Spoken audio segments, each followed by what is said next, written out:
રાષ્ટ્રીય હિતમાં બિન સરકારી અરાજકીય અને વૈશ્વિક સાંસ્કૃતિક સંગઠન તરીકે રાષ્ટ્રીય હિન્દુ સંઘ નામની નવી સંસ્થાની રચના કરવામાં આવી છે। આ સંસ્થા હિન્દુ ધર્મ, સંસ્કૃતિ, પરંપરાગત સાહિત્ય અને સમાજના સર્વાંગી વિકાસ માટે કાર્ય કરશે।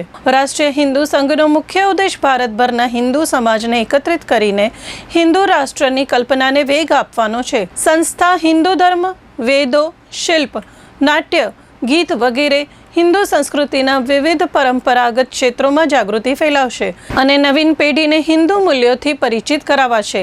તેમનું મુખ્ય કાર્યાલય એકલધામ ગામ ભડકિયા, તાલુકો ભચાઉ ખાતે કાર્યરત રહેશે। આ સંસ્થા ગામડા અને નગરોમાં વાર્તાલાપ અને શિબિરો યોજશે। ઉપરાંત ગુરુકુલ વ્યવસ્થા અને શિક્ષણ પ્રવૃત્તિઓ, હિન્દુ ધાર્મિક ગ્રંથોનું સંચાલન અને વિતરણ સહિતની પ્રવૃત્તિઓ હાથ ધરાશે। આ સંસ્થાની રચના દ્વારા હિન્દુ સંસ્કૃતિના સમૃદ્ધ વારસાને વધુ વ્યાપક અને સમકાલીન બનાવવાનો પ્રયાસ કરવામાં આવશે। આજે યોજાયેલી પત્રકાર પરિષદમાં એકલધામના મહંત યોગી દેવનાથજી બાપુ, મહંત લાલગીરીજી બાપુ, મહંત શ્રી ધનંજય ગીરી બાપુ, સ્વામી પ્રદીપ્તાનંદ સરસ્વતીજી, મહંત શ્રી કિશોરદાસજી સહિતના સદસ્ય ઉપસ્થિત રહ્યા હતા।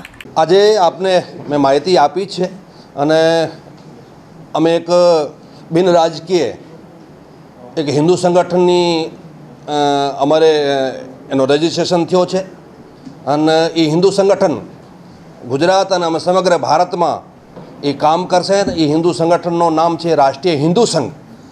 એ સંગઠન હિન્દુઓને સંગઠિત કરશે, હિન્દુઓને અંદર અથવા તો રાષ્ટ્રની અંદર કોઈ પણ લોકોને અંદર રાષ્ટ્રીય ભાવના જાગે એના ઉપર કામ કરશે।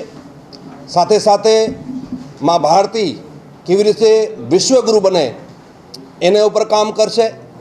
સાથે સાથે ભારત રાષ્ટ્ર હિન્દુ રાષ્ટ્ર કેવી રીતે બને એના ઉપર કામ કરશે।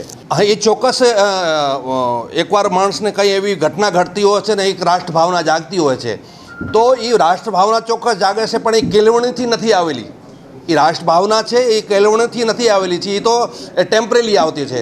તો ચોક્કસ એને ઉપર જ હું કહું છું કે માણસ સમાજની અંદર કેવી રીતે રાષ્ટ્ર ભાવના જાગે તો એના ઉપર જ અમારે કામ કરવાનું છે કે એ 6/12 માસ રાષ્ટ્રવાદથી જ એની અંદર ભરેલો રહે કે નહીં, હું રાષ્ટ્રવાદી છું, મારો શું દાયિત્વ છે, મારી શું ફરજ છે એ કરવાની એની અંદર એક ભાવના જાગે, એવી રીતે અમે આગળ કામ કરવાના છીએ।